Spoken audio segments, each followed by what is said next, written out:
عنوان لیو شیر کے جنگل کے دوست۔ ایک دفعہ کا ذکر ہے کہ ایک جادوئی جنگل میں لیو نام کا ایک دوست شیر رہتا تھا۔ لیو کے پاس سنہری ایل تھی جو سورج کی طرح چمکتی تھی۔ وہ جنگل کے محافظ کے طور پر جانا جاتا تھا اور وہ نئے دوست بنانا پسند کرتا تھا۔ ایک دن لیو اپنے جنگل کی تلاش کر رہا تھا جب اس نے ہنسی سنی۔ اس نے خوشی کی آوازوں کا پیچھا کیا اور دو بچے سارا اور رونی کو پایا۔ وہ درختوں کے درمیان چھپ چھپا کر کھیل رہے تھے۔ لیو کی مہربان آنکھیں ان کو دیکھتے ہی چمک اٹھیں۔ وہ بھی کھیلنا چاہتا تھا، تو اس نے ہلکی سی دھاڑ نکالی۔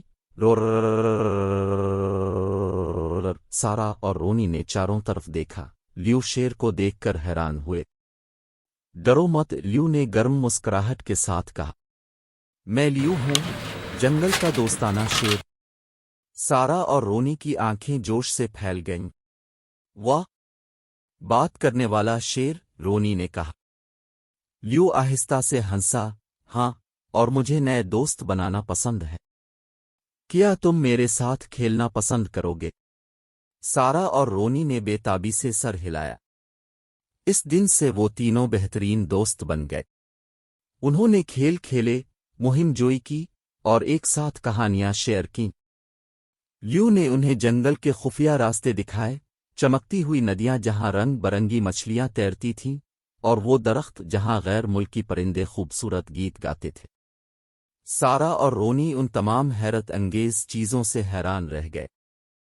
ایک دھوپ والے دن لیو نے انہیں رنگین پھولوں اور تتلیوں سے بھری جادوئی جگہ کی طرف لے جایا۔ یہ ہماری خاص جگہ ہے، لیو نے کہا۔ یہاں ہم دن بھر رقص اور کھیل سکتے ہیں۔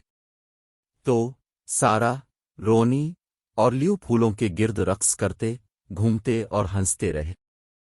تتلیاں ان کے ارد گرد پھڑپھڑا رہی تھیں، جیسے وہ بھی مستی میں شامل ہو رہی ہوں۔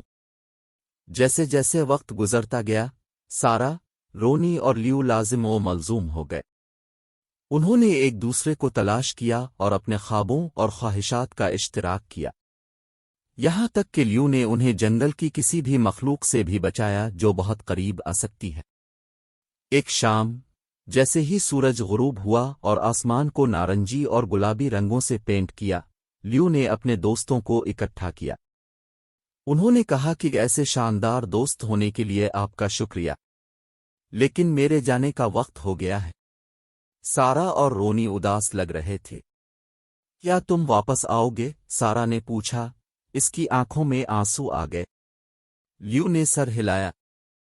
یقیناً، جب بھی آپ کو میری ضرورت ہوگی میں ہمیشہ یہاں رہوں گا۔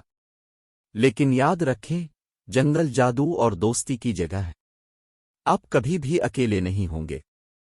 گلے ملنے کے آخری دور کے ساتھ لیو نے اپنے دوستوں کو الوداع کہا۔ سارا اور رونی نے اسے جنگل میں غائب ہوتے دیکھا، ان حیرت انگیز وقتوں کے لیے شکر گزار محسوس کیا جو انہوں نے شیئر کیے تھے۔ اور اس طرح سارا اور رونی نے جنگل کی تلاش جاری رکھی، یہ جانتے ہوئے کہ لیو دی شیر میں ان کا ایک خاص دوست